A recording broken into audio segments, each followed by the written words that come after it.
So I'm here with Jacqueline Hurst, and we're going to be answering some questions from some of the troubles that we've had growing up and in our early adolescence that hopefully will benefit those of you watching. Let's go. So shall we crack on with talking about body image issues, and kind of the parallels that we have within our stories? Yeah, I mean, I love to talk about body image, and I also feel like, you're 20, I think you're 20 years younger than me, right? So I would want to start off with, in my generation, a lot of us got brought up with, the Kate Moss era of you've got to be thin, heroin chic.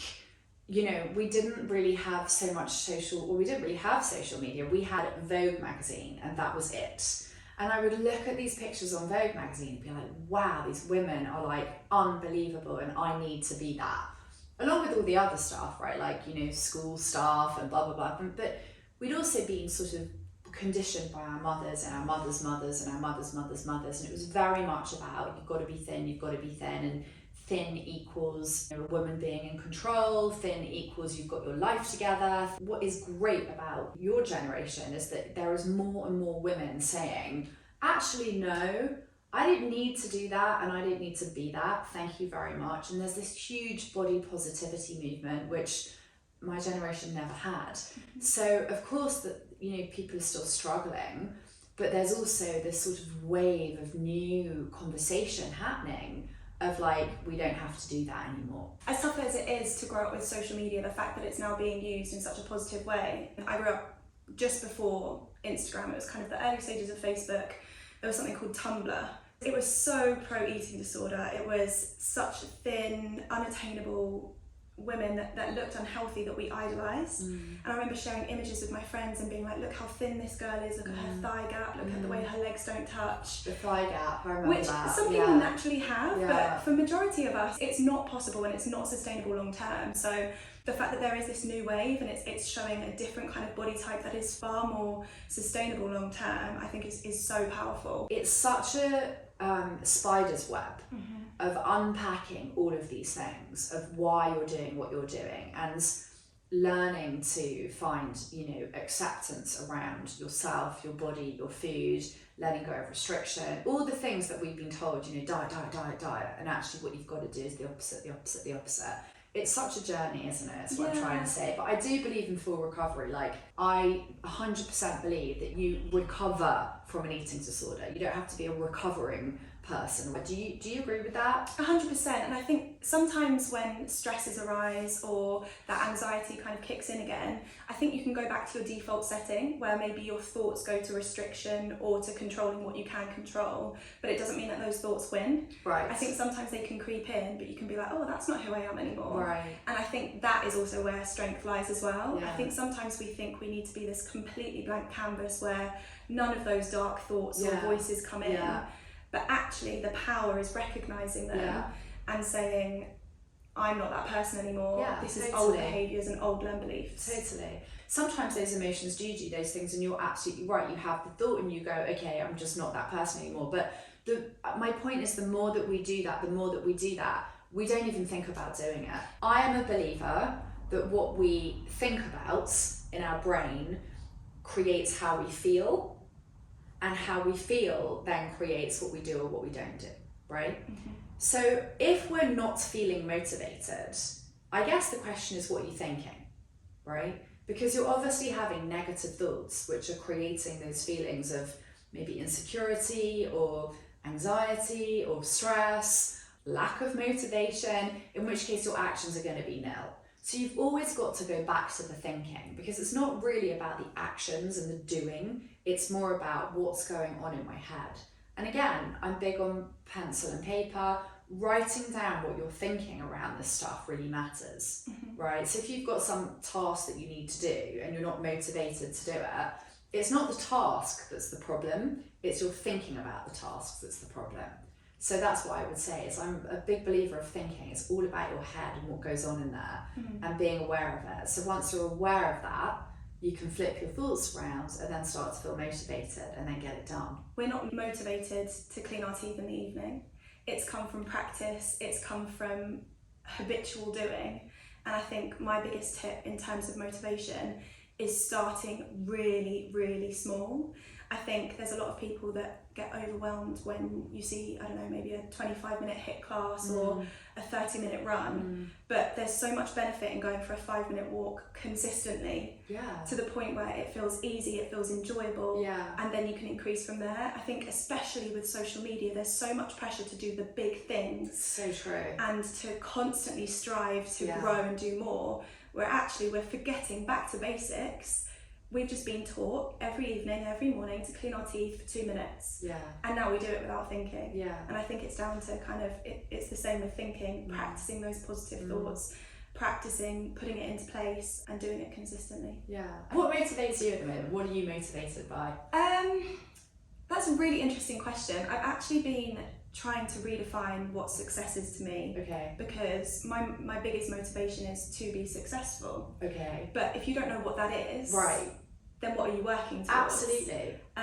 So it's actually been a lot of thinking and a lot of journaling recently around redefining what success is to me, because to some people it might be to just put food on the table for your family, or to be able to do the things that you enjoy, or to have enough disposable income to be able to do that.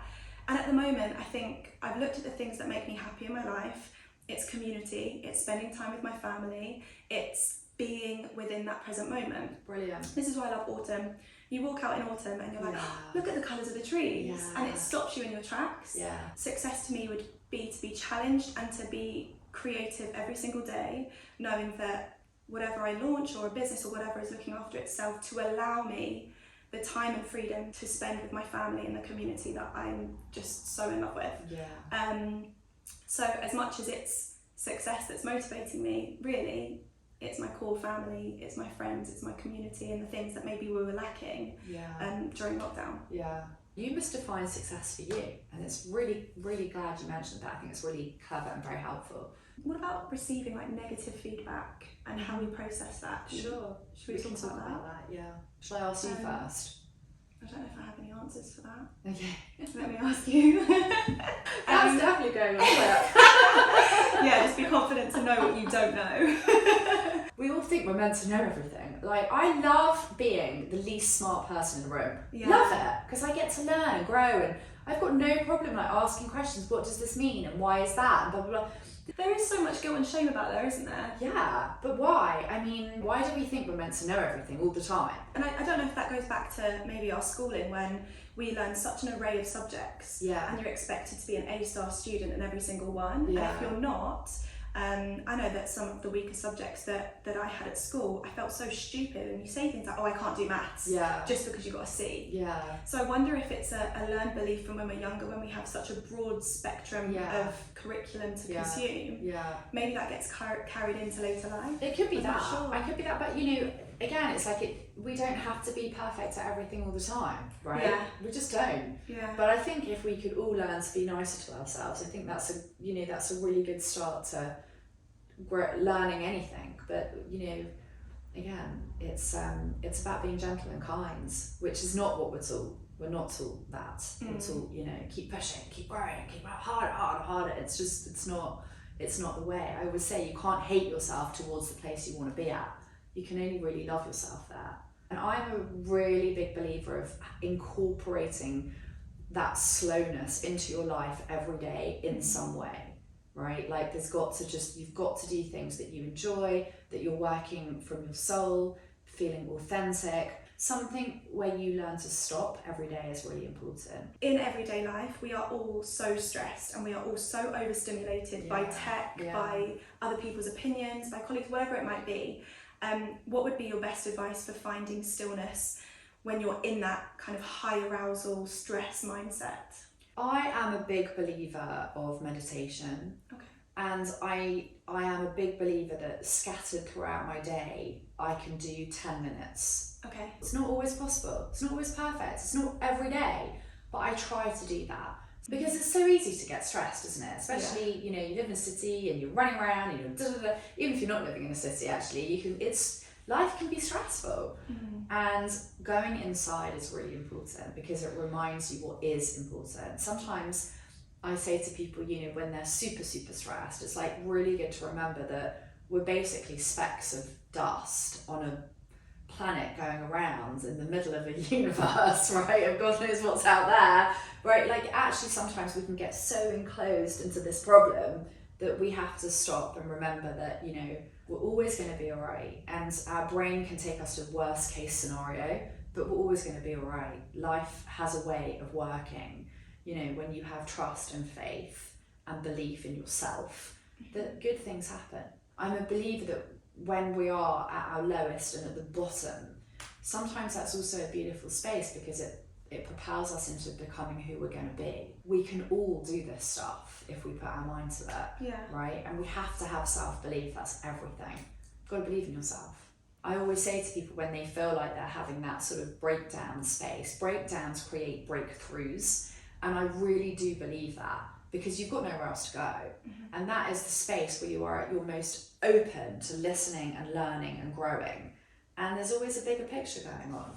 I've got like goosebumps down my arm, but it's like there's always something good that will come. How should we close this? Because I feel like we've said so many amazing nuggets. I guess the way to close it is to say to people and remind people that you are strong and you are worthy. I think that's a really important one. And what I would say as a coach, having worked with like thousands of people, the one thing I would say to you is you are good enough.